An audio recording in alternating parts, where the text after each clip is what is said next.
नागपुर में महाराष्ट्र का पहला NIIT बनने के बाद अब कांग्रेस और बीजेपी के बीच क्रेडिट लेने की मची होड़, जातीय रंग में घुला विवाद। ऑनलाइन दवाओं की बिक्री के बढ़ते मामलों में अब DCGI और FDA की बढ़ती चिंताओं को देखते हुए केंद्र सरकार ने किया कमेटी का गठन। भारत में ऑनलाइन फार्मेसी के नियम बनाएगी committee. FDA commissioner doctor Harshdeep Kamble होंगे कमेटी के अध्यक्ष। मंगलवार को विधानसभा और विधान परिषद का कामकाज रद्द कर भारत रत्न और पूर्व राष्ट्रपति दिवंगत डॉक्टर APJ अब्दुल कलाम को राज्य के सभी नेताओं ने शोक प्रस्ताव रख श्रद्धांजलि दी। कांग्रेस के मुस्लिम विधायकों ने राष्ट्रपति को लिखी चिट्ठी, याकूब मेमन की फांसी की सजा को आजीवन कारावास में बदलने की अपील की। चिट्ठी पर दस्तखत करने वालों में नसीम खान, विधायक अमीन पटेल, असलम शेख समेत कई और नेता भी शामिल।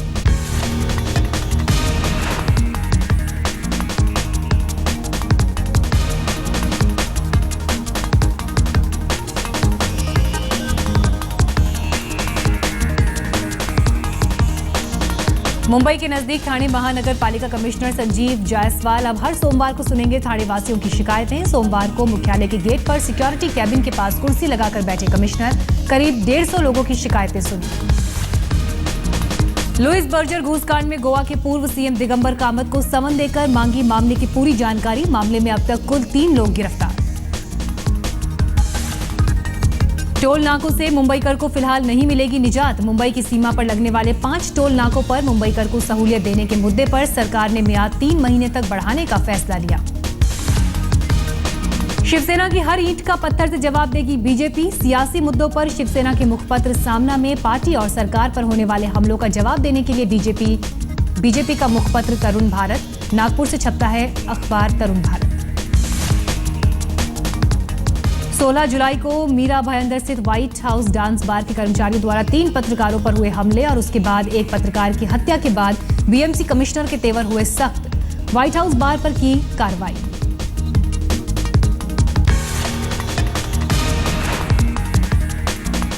याकूब मेमन की फांसी का असर मुंबई शहर में न हो, इस बात का ख्याल रखने के लिए शहर में होगी करीब 35,000 पुलिसकर्मियों की तैनाती।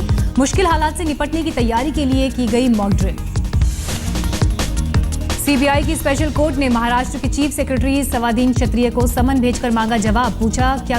पूछा गया कोल स्कैम में फंसे एक सरकारी आरोपी के खिलाफ क्षत्रिय ने क्यों नहीं दिया जांच का आदेश। मुंबई के नजदीक ठाणे के ठाकुरली इलाके में मातृछाया नाम की इमारत ढही। हादसे में अभी तक 9 लोगों की मौत, 1 दर्जन से ज्यादा लोग घायल। अभी भी और लोगों के फंसे होने की आशंका। 1972 में बनी थी ठाणे में गिरी इमारत। कुछ समय पहले ठाणे म्युनिसिपल कॉर्पोरेशन ने दिया था खाली कराने का नोटिस।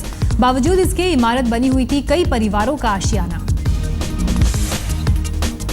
बीती रात से चल रहा है rescue operation. Fire brigade team और ठाणे म्युनिसिपल कॉर्पोरेशन की डिजास्टर टीम के अलावा NDRF के 50 कर्मचारी रेस्क्यू ऑपरेशन में शामिल।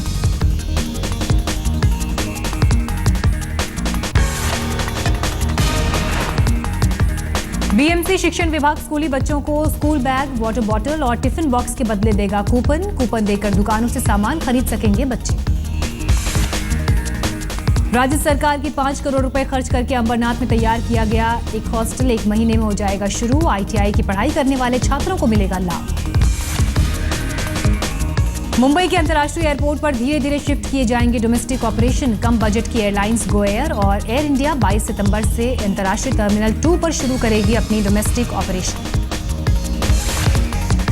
मुंबई की प्रॉपर्टी मार्केट पड़ी पूरी तरह सुस्त। नाइट फ्रैंक इंडिया की रिपोर्ट के मुताबिक इस वक्त मुंबई में और आसपास के इलाकों में करीब 7 लाख घरों को बिक्री का इंतजार, लेकिन कीमतों में नहीं आ रही कोई कमी। सहारा म्यूचुअल फंड पर सेबी ने गिराई गाज। सेबी ने रद्द किया सहारा म्यूचुअल फंड का रजिस्ट्रेशन। सेबी के मुताबिक ये कारोबार करने के लिए सक्षम और उपयुक्त कंपनी नहीं। भारत की सबसे बड़ी कार निर्माता कंपनी मारुति सुजुकी इंडिया ने बताया मौजूदा कारोबारी साल की पहली तिमाही में 56% बढ़ा नेट प्रॉफिट। हाल ही में मुंबई शहर में लेप्टोस्पाइरोसिस से मरने वाले 16 लोगों के कारण BMC पर खड़े हुए सवाल। मनपा का हेल्थ विभाग अब अपने सभी 24 वार्ड का हेल्थ ऑडिट करेगा जांच। बीमारियों की रोकथाम के लिए जरूरी कदम उठाए गए या नहीं। रेटिंग एजेंसी क्राइसिल की माने तो खतरे में पड़ सकता है पावर क्षेत्र को दिया गया 4 लाख करोड़ का लोन। क्राइसिल के मुताबिक नुकसान में चल रहे कई डिस्कॉम तो कई प्रोजेक्ट्स में फ्यूल न होने के कारण बिजली पैदा करना हो रहा है मुश्किल। ऑनलाइन शॉपिंग पोर्टल फ्लिपकार्ट और मंत्रा के डिलीवरी कर्मचारियों की हड़ताल, मूलभूत सुविधाएं न मिलने के कारण हड़ताल की। राज ठाकरे की पार्टी के हाथों में है कर्मचारियों की यूनियन। एक विज्ञापन में एक साथ दिखाई देंगे बिग बी, अमिताभ बच्चन और कंगना रनौत। राजीव ईरानी करेंगे विज्ञापन का निर्देशन।